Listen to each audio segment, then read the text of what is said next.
What happens when a beloved television star's carefully guarded secrets suddenly spill out in front of a live daytime audience? What unfolds when years of professional pressure finally boil over into a public clash that nobody saw coming? Today we're unpacking one of the most shocking talk show moments in recent memory. When David Boreanaz, the actor who won hearts as Angel in Buffy and later as Seeley Booth in Bones, found himself in a fiery on-air exchange with Kelly Clarkson that ended with him storming off her stage. Before we dive into this unbelievable story, make sure you hit that subscribe button and tell me in the comments what you think really triggered this meltdown. The Kelly Clarkson show had been riding high with glowing reviews and strong ratings, built on Kelly's approachable and genuine interviewing style. She had a way of making stars relax, sharing things they might normally keep off limits. Her style had earned her admiration from critics and celebrities alike, creating an atmosphere where even the most media-trained guests would sometimes let down their guard. David Boreanaz was booked to appear while promoting a new project, and at first everything seemed perfectly routine during pre-interview planning. The production team had prepared their normal list of questions, focusing on his career highlights and upcoming work. Nothing suggested that this particular chat would turn into anything other than a smooth conversation. Kelly opened with her trademark warmth, greeting David with genuine enthusiasm as the studio audience applauded his entrance. David settled into the guest chair with the practiced ease of someone who had been through hundreds of interviews over his long career.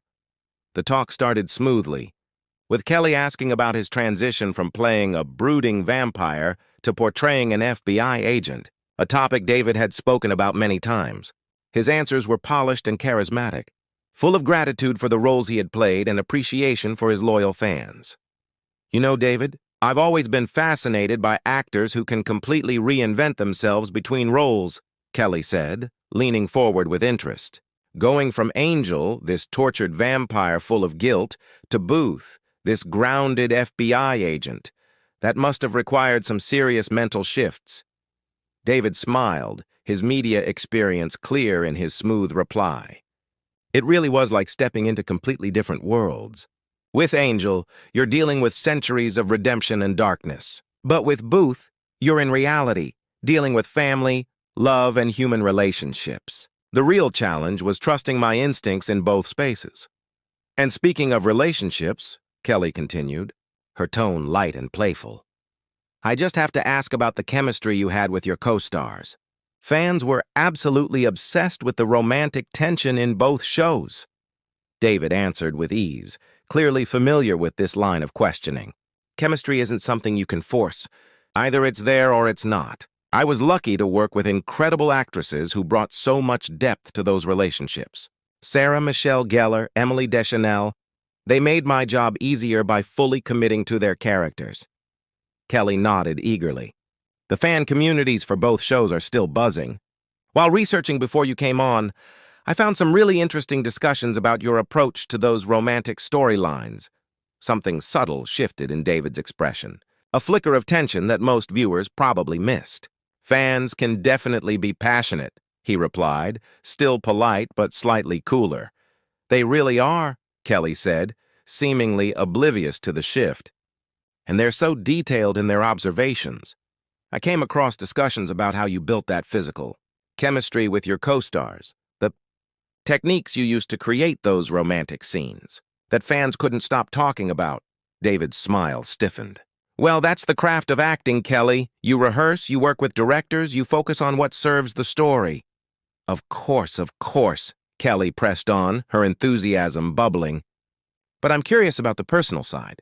Spending hours creating those intimate moments, building emotional connections with your scene partners, that has to affect you beyond the professional side, doesn't it?" The audience seemed to pick up on a shift in energy. The room grew quieter, more focused. David sat straighter, his smile beginning to look like a mask.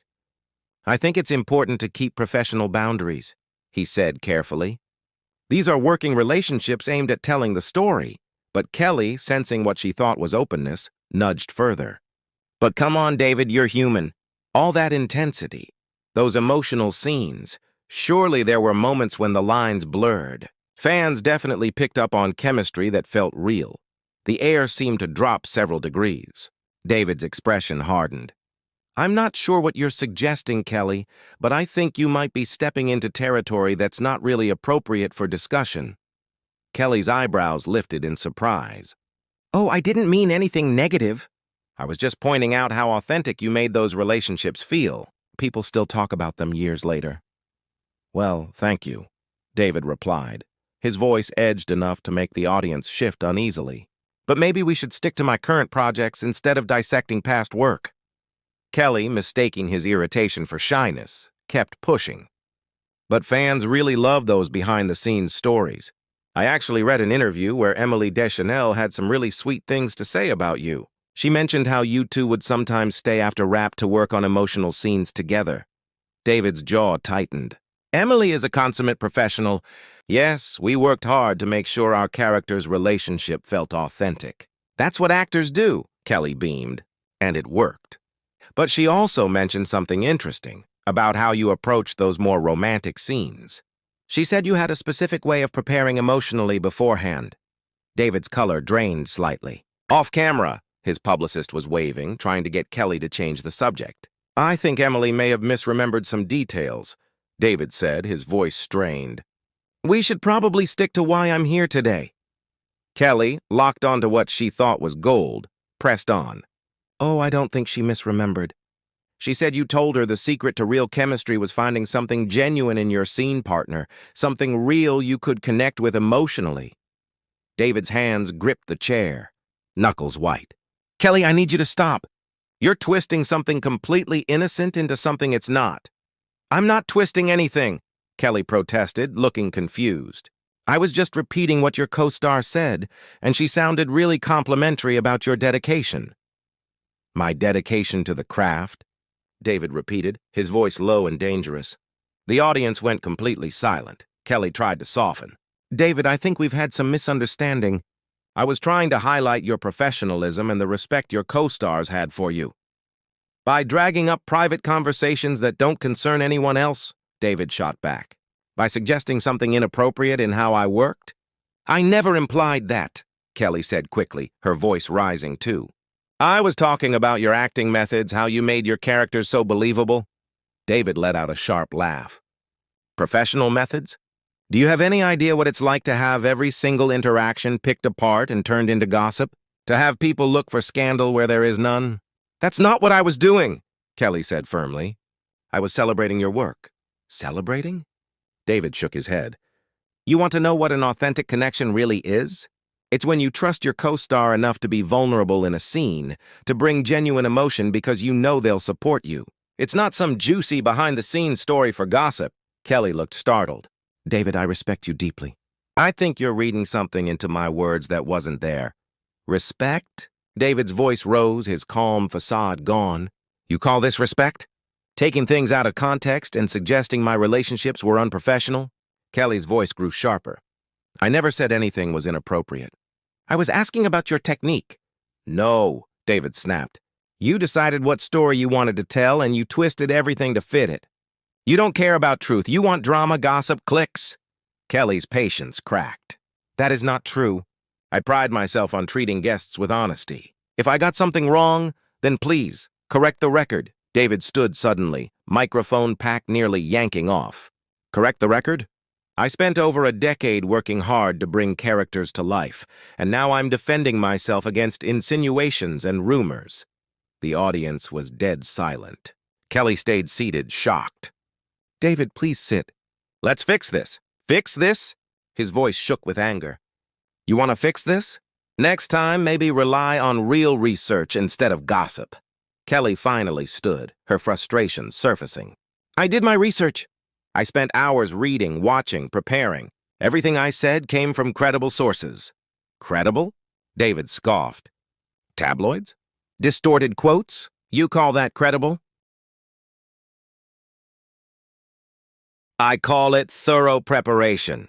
Kelly shot back, her warmth gone. And honestly, your reaction makes me wonder if you're hiding something. Because an innocent situation wouldn't provoke this. David froze, his face going pale. Did you just accuse me of hiding something inappropriate? On live television? Kelly realized too late she'd gone too far. I'm not accusing you. I'm saying your reaction feels disproportionate. Disproportionate? David stepped closer, towering over her. You know what's disproportionate? Having to defend your integrity against baseless insinuations. Being ambushed under the guise of friendly conversation. This wasn't an ambush, Kelly said firmly. These were fair questions. If you can't handle them, maybe you shouldn't do press. David stared at her, chest heaving. Then he nodded. You're right. I shouldn't, not here. Not with someone who thinks ambush journalism counts as entertainment. David, this isn't ambush journalism, Kelly began, but he was already moving away. He turned back once more. Did you ever stop to think the people you're talking about are real human beings with real feelings? That your entertainment might cost someone their peace of mind? Kelly's expression softened. David, that was never my intention. I respect you as an actor and as a person. If I hurt you, I'm sorry. Intentions don't matter, David replied coldly. The damage is done. People will remember this, but they won't remember context. They'll remember the insinuations. They weren't accusations, Kelly insisted. Please, sit back down. Let's clear it up. David shook his head. The sad part is I came here because I respected your show. I thought you were different. I thought you cared about real conversations, not controversy. I was wrong. The pain was clear on Kelly's face. You're not wrong. That is who I am. Sometimes conversations just go in tough directions. Difficult topics? David's laugh was bitter. That's what you call character assassination? Let me make it clear. My co-star relationships were always professional. Always. Any on-screen chemistry was acting, not evidence of scandal. I never suggested scandal, Kelly said, though even she sounded unconvinced. You didn't need to, David replied. You planted doubt. You asked leading questions. That's how this works, Kelly snapped. That is not how this works. I'm not some predator out for gossip. I wanted an engaging conversation about your craft. David's tone dripped with disdain. Well, you got one. I'm sure this will entertain your audience plenty. He yanked off his mic. You know what? I'm done. I'm done with this interview, and I'm done pretending this kind of journalism is okay. David, please don't leave like this, Kelly begged. We can fix it. There's nothing to fix. You made your point, I made mine. That's it. And with that, David Boreanaz turned, strode across the studio, and disappeared backstage, leaving a stunned audience, a shaken Kelly Clarkson, and one of the most explosive daytime TV moments in years. The cameras kept rolling as Kelly stood frozen on stage, the weight of the clash pressing down. The audience stayed silent, unsure if they should clap, gasp, or wait for guidance. So what do you think really caused this blow-up? Did Kelly push too hard with her questions, or did David overreact to innocent curiosity about his methods? Let me know in the comments, and don't forget to subscribe for more behind-the-scenes stories from Hollywood's most dramatic moments.